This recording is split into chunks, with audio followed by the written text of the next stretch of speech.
উদ্দেশ্য প্রণোদিতভাবেই কি কমিশনের নির্দেশ রাজ্যের প্রবীণ নাগরিকদের জানানো হচ্ছে না? এসআইআর এর শুনানি কেন্দ্রে প্রবীণ মানুষের হয়রানি নিয়ে উঠছে প্রশ্ন। একটি প্রতিবেদন। এসআইআর এর শুনানি কেন্দ্রে প্রবীণ মানুষদের হয়রানি নিয়ে মুখ্যমন্ত্রীর নিশানায় নির্বাচন কমিশন। গ্রাউন্ড জিরোয়ে প্রবীণ মানুষজনের হয়রানির প্রেক্ষিতে চাঞ্চল্যকর ঘটনা প্রকাশ্যে এলো।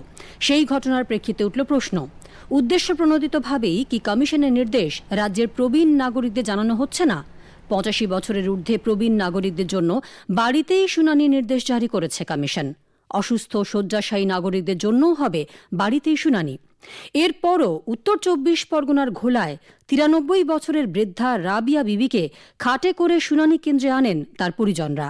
শয্যাশায়ী বৃদ্ধাকে খাটে করে শুনানি কেন্দ্রে আসতে দেখে প্রশ্ন, নির্বাচন কমিশনের নির্দেশ মানা হলো না কেন? প্রশ্ন করতেই চাঞ্চল্যকর তথ্য জানালেন বৃদ্ধার পরিজনরা। তারা জানান, প্রবীণ নাগরিকদের এই সুবিধার কথা তারা জানতেনই না।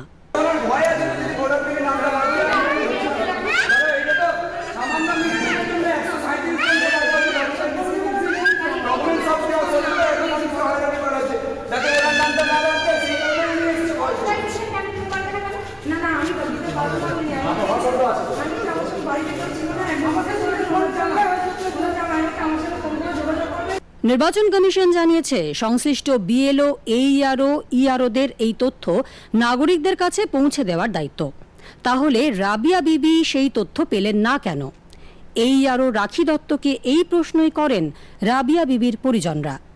বৃদ্ধার পরিজনদের প্রশ্নের মুখে পড়ে এইআরও এবং বিএলও রীতা মজুমদার একে অপরের কোর্টে বল ঠেলতে থাকেন।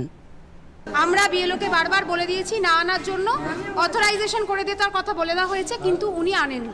ওনার বাড়ির লোককে নোটিশ দিয়েছে এবং বলেছে উনি মানে ওনার বাড়ির লোক যাতে ওনার হয়ে আসে, তার জন্য আমি একটা বলেছি ফর্ম ফিল আপ করতে, সেটা জমা দিলে ওনার পরিবর্তে ওনার বাড়ির লোক এসে। কেন আসলো কেন আমি জানি না ওনারা কেন, আমি বলে এসেছি কিন্তু ওনারা বলছে যে ওনাকে কোনো কিছু বলা হয়নি। হ্যাঁ বলা হয়েছে। তাকে বলেছিলেন ওনার বাড়িতে যে ছিলেন তাকেই বলেছি। ঘোলার ঘটনা বাংলায় শুনানি কেন্দ্রে নাগরিকদের হয়রানি কি কারণে, সেই বিষয়টি সামনে এনে দিয়েছে বলে বক্তব্য বিজেপির। দুর্গাপুরের দলীয় সভামঞ্চ থেকে বিজেপি সর্বভারতীয় সভাপতি নীতিন নবীন বলেন, জেলা শাসক, মহকুমা শাসক, বিডিওদের একাংশকে কাজে লাগিয়ে তৃণমূলই মানুষের হয়রানির চিত্রনাট্যের কারিগর। जो विशेष गहन पुनरीक्षण का काम चल रहा है, उसमें भी ममता दीदी खेल करने में लगी है।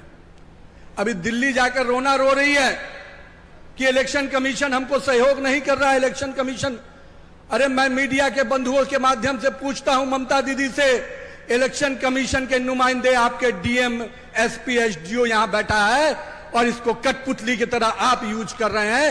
आप खुद खेल खेल रहे हैं, यहां की जनता को परेशान कर रहे हैं।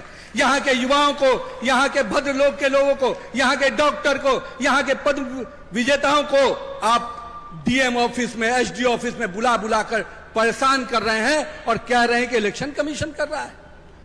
এমন সময় ঘোলার এই ঘটনা সামনে এলো যখন আগামী সোমবার এসআইআর এর নামে ষড়যন্ত্রের অভিযোগকে সামনে রেখে দিল্লিতে নির্বাচন কমিশনে যাচ্ছেন মুখ্যমন্ত্রী মমতা বন্দ্যোপাধ্যায়।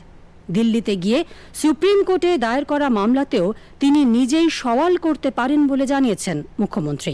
ইলেকশন কমিশন ঠিক করে দেবে 2 কোটি মানুষের নাম কেটে কে ভোটার আর কে ভোটার নয়, না মানুষ ঠিক করবে গভর্নমেন্ট কে তৈরি করবে।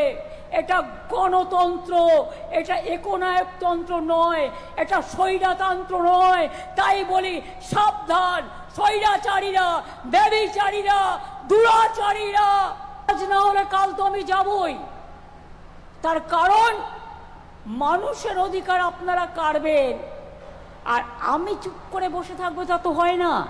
দরকার হলে আমিও কোর্টে গিয়ে দাঁড়াবো, যদি পারমিশন পাই আমিও মানুষের জন্য লড়াই করব, আইনজীবী হয়ে নয়, একজন সাধারণ মানুষ হিসেবে।